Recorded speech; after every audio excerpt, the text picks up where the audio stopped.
Vamos a empezar. La vida de José, comprender la vida de José puede ser mucho más productivo cuando entendemos que Dios se movió en las personas antes de José. O sea, Dios hizo algo sorprendente en la vida de su abuelo, que era Abraham. Y Abraham era un elemento fundamental para la historia, porque iba a cambiar la vida de muchos de nosotros. O sea, Abraham llegó hasta nosotros, que es el padre de la fe. Y en su hijo Jacob también tuvo cambios relevantes. El mundo entero ha cambiado gracias a la raíz que tuvo José, que fue Abraham, y antes de Abraham.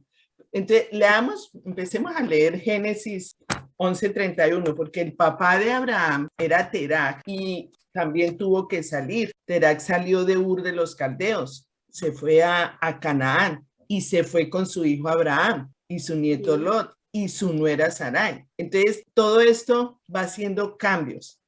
Entonces, si ustedes piensan en estas vidas, pues pueden pensar también en sus vidas. Nosotros también hemos tenido cambios, también nos hemos tenido que mover de un sitio a otro, y cómo eso ha influido en nuestros hijos y en nuestros nietos, o cómo las decisiones de nuestros abuelos y nuestros padres nos han afectado a nosotros también como hijos y nietos. Entonces, en Génesis 11:31.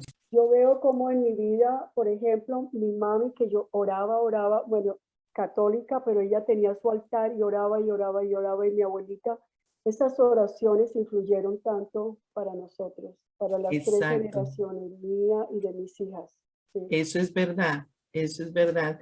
Nuestras oraciones no llegan vacías. Nosotros tuvimos muchas personas que oraron por nosotros antes de la conversión. ¿Cuántas personas no orarían por ti antes de que conocieras al Señor Jesucristo? Fueron las oraciones las que hicieron que te convirtieras, sí. Entonces, 11:31 dice, Terach salió de Ur de los Caldeos rumbo a Canaán. Se fue con su hijo Abraham, su nieto Lot y su nuera Sarai, la esposa de Abraham. Sin embargo, al llegar a la ciudad de Harán, se quedaron a vivir en aquel lugar y allí mismo murió Terach a los 200 años de vida. En el 12:9, ahí abajito, capítulo 12, versículo 9, dice, después Abraham siguió su viaje por etapas hasta llegar a la región de Negev. Entonces sigan el recorrido. Primero Terach, después él se fue a la región de Negev. En Génesis 12:1 dice, el Señor le dijo a Abraham, deja tu tierra, tus parientes y la casa de tu padre y vete a la tierra que te mostraré. Haré de ti una nación grande y te bendeciré. Haré famoso tu nombre y serás una bendición y maldeciré a los que te maldigan. Por medio de ti serán bendecidas todas las familias de la tierra. Entonces, ¿a qué tierra llamó Dios a Abraham? ¿Qué dice ahí? Deja tu tierra, tus parientes y la casa y vete a la tierra que te mostraré. Entonces, si tú te imaginas, o sea, que Dios te diga, deja todo y yo te voy a mostrar una tierra, no, trata de imaginarte en la posición de Abraham. ¿Cómo te resultaría a ti confiar en un futuro con instrucciones que no te están diciendo claramente a dónde vas a ir, sino que te voy a mostrar? ¿Cómo serían las reacciones ahora que dice Tita que no sabe que irse o venirse, que quedarse? ¿Cómo sería si Dios llegara a Tita y te dijera, bueno, deja todo acá y te voy a mostrar la tierra que te voy a dar? ¿Lo harías? Movida del Espíritu Santo, tendría que hacerlo, sí, para ser obediente. ¿Cómo? Movida por el Espíritu Santo, tendría que hacerlo porque yo soy obediente. Yo de Colombia, la verdad que vivía muy bien en Colombia. A mí dos empleadas del servicio, Casa Grande, y luego cuando tuve que venir aquí, y vine para poder aceptar a Dios aquí. Si no hubiera venido, no había sido así. Entonces, ese fue un cambio grande que él hizo en mi vida.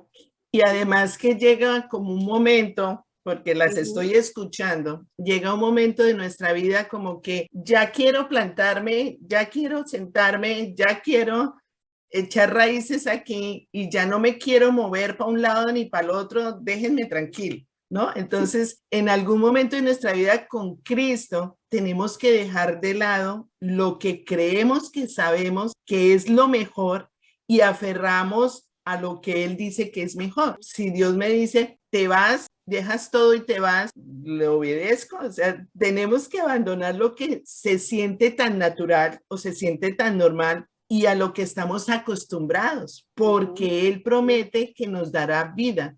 Dios a menudo no nos da una imagen clara de los lugares a los que vamos, solo una imagen clara de sí mismo. O sea, yo voy a estar contigo para que podamos seguirlo allí donde estamos. Abraham no sabía para dónde iba, no sabía. Y en Génesis aquí 12:3, y serás una bendición y maldeciré a los que te maldigan, por medio de ti serán bendecidas todas las familias de la tierra. ¿Cuáles son las 3 promesas que Dios hizo a Abraham? Son 3. Una, la tierra. Dios prometió a Abraham y a su pueblo la tierra prometida de Canaán. Esa fue una promesa. La segunda, descendientes. Dios prometió multiplicar los descendientes de Abraham, haciendo naciones de él. Y tercero, la bendición. Dios prometió bendecir a Abraham y bendecir a todos los pueblos del mundo a través de Abraham.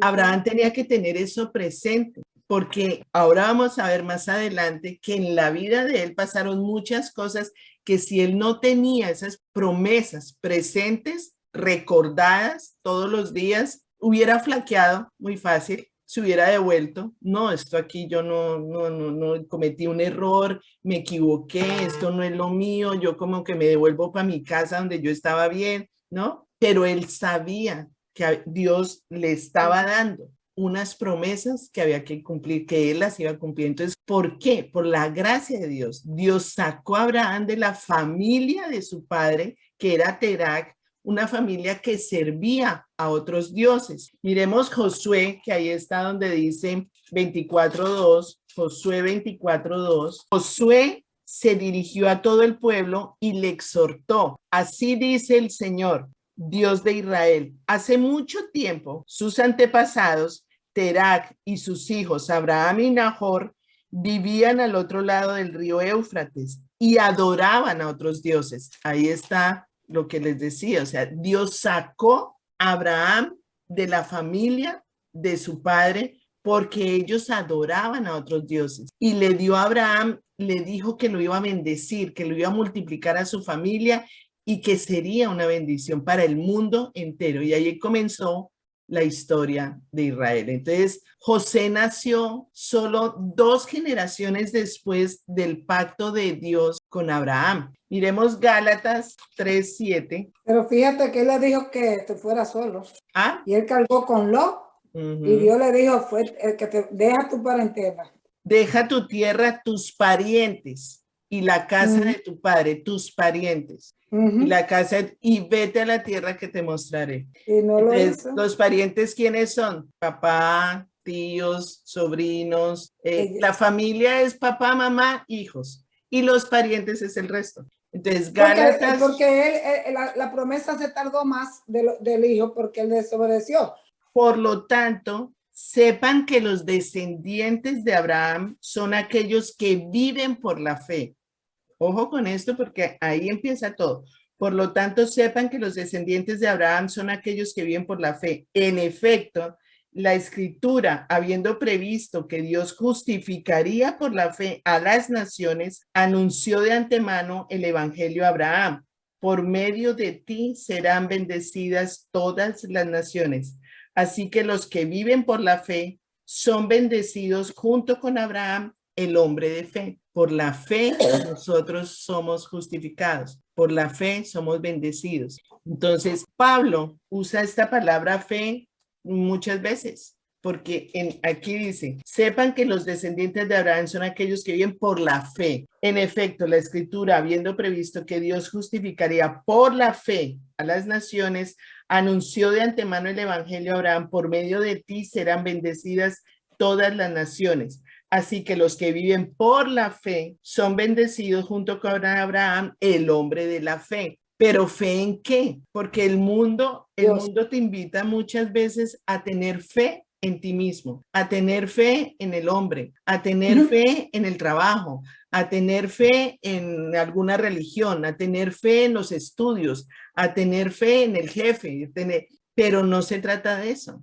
Aquí en Gálatas 3, miremos versículo 13, ahí mismo, Gálatas 3:13, dice, Cristo nos rescató de la maldición de la ley al hacerse maldición por nosotros, pues está escrito, maldito todo el que es colgado de un madero. Así sucedió para que por medio de Cristo Jesús, la bendición prometida a Abraham llegara a las naciones y para que por la fe recibiéramos el Espíritu según la promesa. Entonces, aquí es clarísimo que la fe, quien nos redimió, fue el Señor Jesucristo, que es el único digno de nuestra fe. Es lo que nosotras tenemos que tener eso claro. Nosotras no estamos ni por suerte, ni porque fulanito lo hizo, ni porque el trabajo es espectacular y entonces, no, la fe en Jesucristo es donde tenemos que poner nuestra fe, siempre. Si nuestra fe está siendo dividida o está siendo compartida por otras personas, hay que prestar atención a eso, porque muchas veces nos desviamos, nos podemos desviar muy fácil. Hay conexiones que Pablo establece entre el pacto de Dios con Abraham y la redención de los gentiles por parte de Jesús. Nosotros somos redimidos, nosotros somos justificados por medio de la fe en Jesucristo. Todos nosotros somos parte de ese cumplimiento de esa promesa que Dios dio a Abraham hace miles y miles de años y lo podemos ver más adelante en la vida de José. Y entonces volvemos otra vez a Génesis, volvamos a Génesis 17, del 15 al 19. Dice, también le dijo Dios a Abraham, a Sarai tu esposa, ya no la llamarás Sarai, sino que su nombre será Sara. Yo la bendeciré y por medio de ella te daré un hijo. Tanto la bendeciré que será madre de naciones y de ella surgirán reyes de pueblos. Entonces Abraham inclinó el rostro hasta el suelo y se rió de pensar, ¿acaso puede un hombre tener un hijo a los 100 años y ser madre Sara a los 90? Por eso le dijo a Dios, concédele a Ismael vivir bajo tu bendición. A lo que Dios contestó, pero es Sara, tu esposa, la que te dará un hijo, al que llamarás Isaac. Yo estableceré mi pacto con él y con sus descendientes como pacto perpetuo. O sea, no era Ismael, era Isaac. Y eso lo determinó Dios. Y cuando Dios dice algo, lo cumple. No era otra persona. No es desviar el propósito que Dios tiene con cada uno. A través de Isaac era que continuaría ese pacto de Dios con Abraham. Y en Génesis 25, 19, vamos a leer del 19 al 26, dice, esta es la historia de Isaac, el hijo que tuvo Abraham. Isaac tenía 40 años cuando se casó con Rebeca, que era hija de Betuel y hermana de Labán. Betuel y Labán eran arameos de Padán Aram. Isaac oró al Señor en favor de su esposa porque era estéril. El Señor oyó su oración y ella quedó embarazada. Pero como los niños luchaban dentro de su seno, ella se preguntó, si esto va a seguir así, ¿para qué sigo viviendo? Entonces fue a consultar al Señor y él le contestó, 2 naciones hay en tu seno, 2 pueblos te dividen desde tus entrañas. Uno será más fuerte que el otro y el mayor servirá al menor. Cuando le llegó el momento de dar a luz, resultó que en su seno había mellizos. El primero en nacer era pelirrojo y tenía todo el cuerpo cubierto de vello.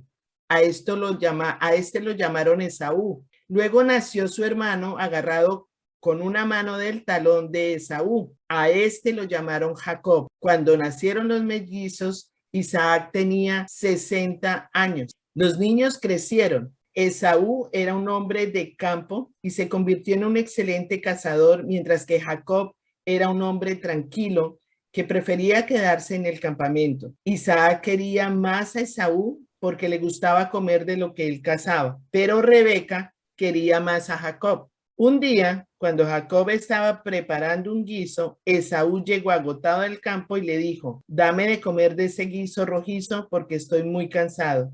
Por eso a Esaú se le llamó Edom. Véndeme primero tus derechos de hijo mayor, le respondió Jacob. Me estoy muriendo de hambre, contestó Esaú. Así que, ¿de qué me sirven los derechos de primogénito?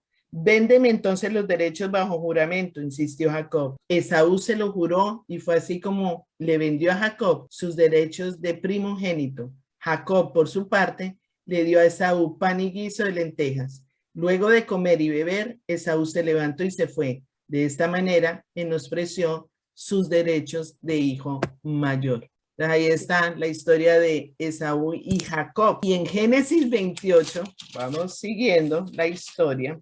En el versículo 1, del 1 al 4, dice: Isaac llamó a Jacob, lo bendijo y le ordenó: no te cases con ninguna mujer de aquí de Canaán. Vete ahora mismo a Padán Aram, a la casa de Betuel, tu abuelo materno, y cásate allá con una de las hijas de tu tío Labán. Que el Dios Todopoderoso te bendiga, te haga fecundo y haga que salgan de ti numerosas naciones. En el versículo 4 dice: que también te dé a ti y a tu descendencia la bendición de Abraham, para que puedan poseer esta tierra donde ahora vives como extranjero, esta tierra que Dios le prometió a Abraham.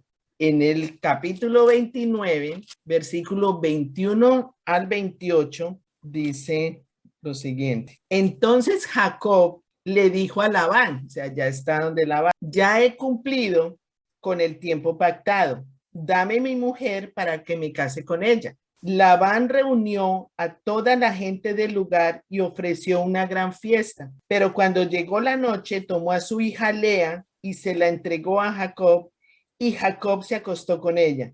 Además, como Lea tenía una criada que se llamaba Silpá, Labán se la dio para que la atendiera. A la mañana siguiente, Jacob se dio cuenta de que había estado con Lea y le reclamó a Labán: ¿qué me has hecho? ¿Acaso no trabajé contigo para casarme con Raquel? ¿Por qué me has engañado? Labán le contestó: la costumbre en nuestro país es casar primero a la mayor y luego a la menor. Por eso cumple ahora con la semana nupcial de esta, y por 7 años más de trabajo te daré la otra. Así lo hizo Jacob, y cuando terminó la semana nupcial de la primera, Labán le entregó a Raquel por esposa. También Raquel tenía una criada llamada Bilhá, y Labán se la dio para que la atendiera.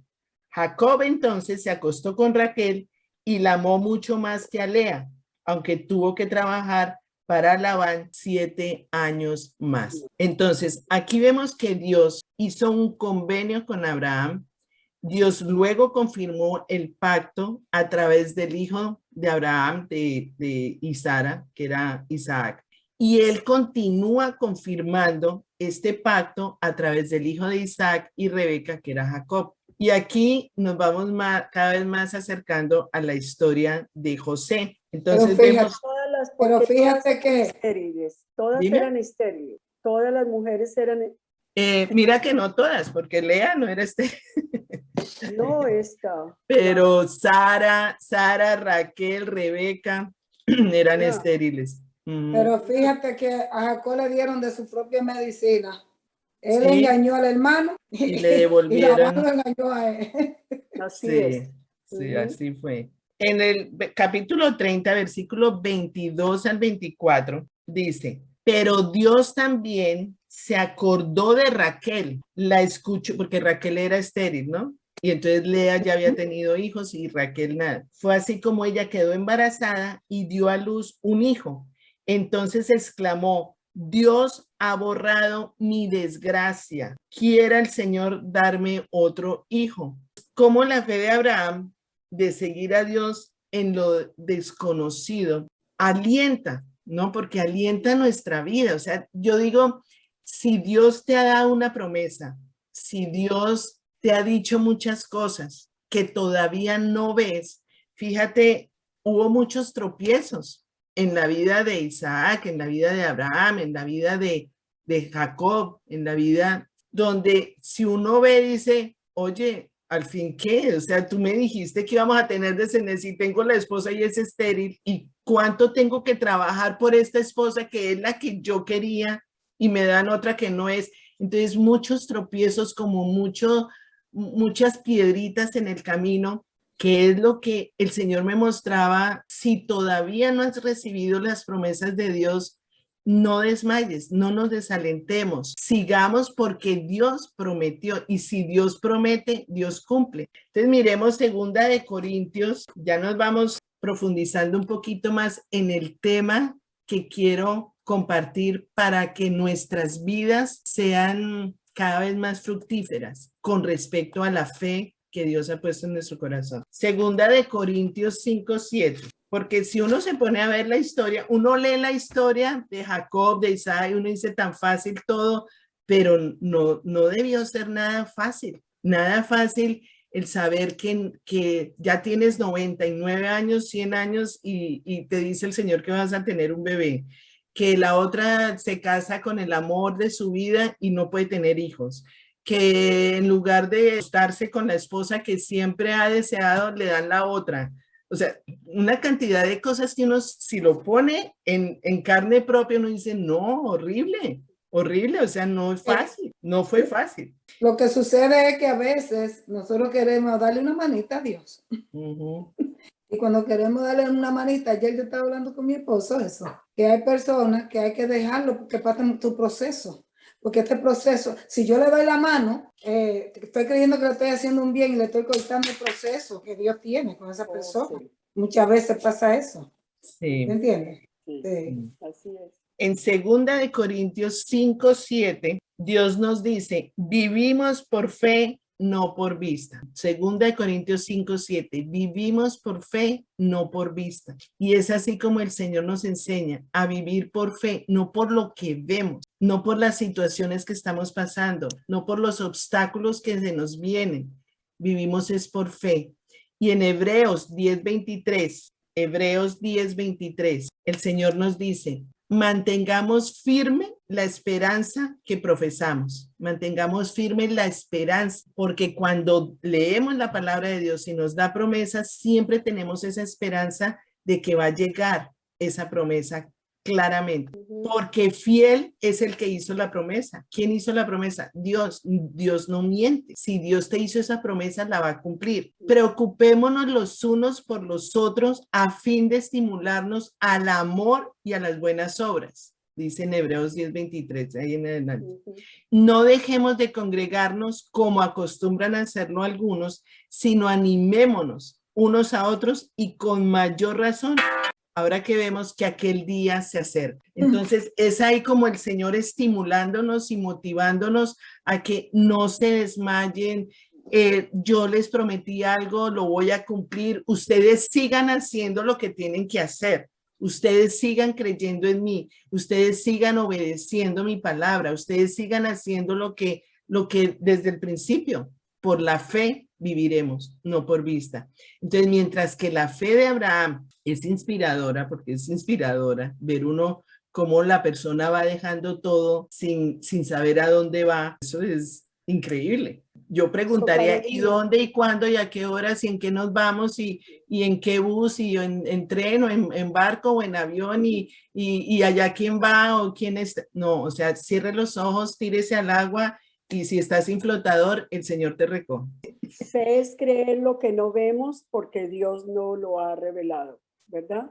Eso es fe. Sí. ¿Sí? Entonces, el plan del pacto de Dios no descansará en la fe humana, sino en las promesas de Dios. Es ahí donde tenemos que recoger todo, absolutamente todo en nuestra vida, y es la fe más las promesas que están aseguradas en lo que es Dios, en el carácter de Dios. Esas promesas van a prevalecer, van a estar ahí a pesar de nuestra debilidad, a pesar de nuestra, a veces desaliento, a veces como que no creo que eso va a pasar, a pesar de muchas veces la división que nos puede llevar a cabo entre personas. O sea, que hay personas que te pueden decir, no, eso ya deja eso así, deja de orar por eso. No, no voy a dejar de orar por eso. O sea, yo llevo orando por la salvación, digámoslo, por la salvación de mi familia, desde que conocí al Señor Jesucristo. Y no voy a descansar. Sigo orando y sigo orando.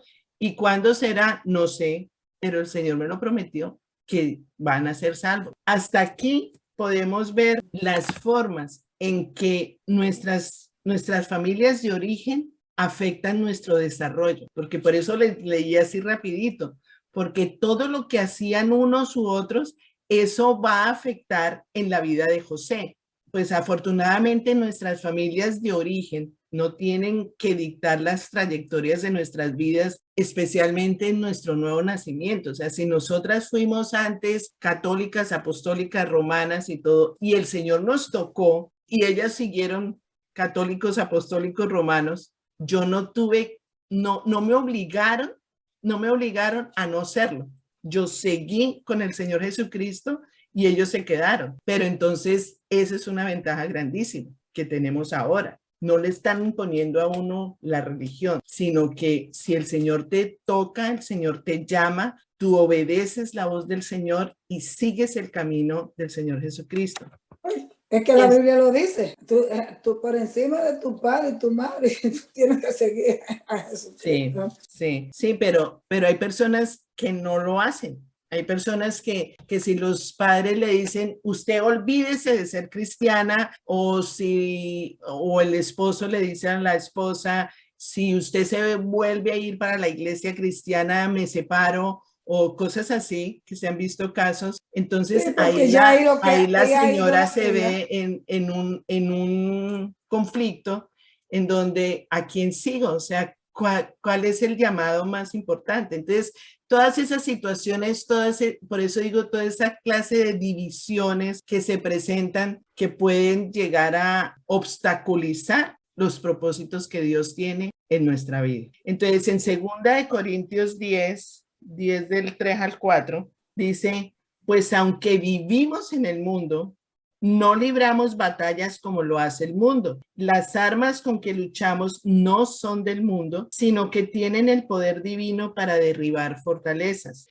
Aunque vivimos en el mundo, nosotros no libramos batallas como lo hace el mundo. Esas son cosas que nosotros tenemos que aprender, que a nivel espiritual estamos en una batalla espiritual, estamos en una guerra espiritual y todo lo que hacemos lo tenemos que hacer primero espiritualmente y después aquí en la tierra. O sea, hay que ganar al enemigo con nuestros pensamientos, con nuestra oración, con nuestra alabanza, con ayuno, es darle, porque con la palabra de Dios es que nosotros echamos fuera todo enemigo y todo lo que esté atormentando nuestra vida, que no nos deja avanzar, no nos deja ver los propósitos y las promesas de Dios. En sí, Génesis, porque también, por ejemplo, con el desánimo, la depresión, todo eso es el enemigo. Todo eso es el enemigo. Tenemos que estar claros, tenerlo pendientes 24 horas, que es lo que quiere acabar con uno. Sí,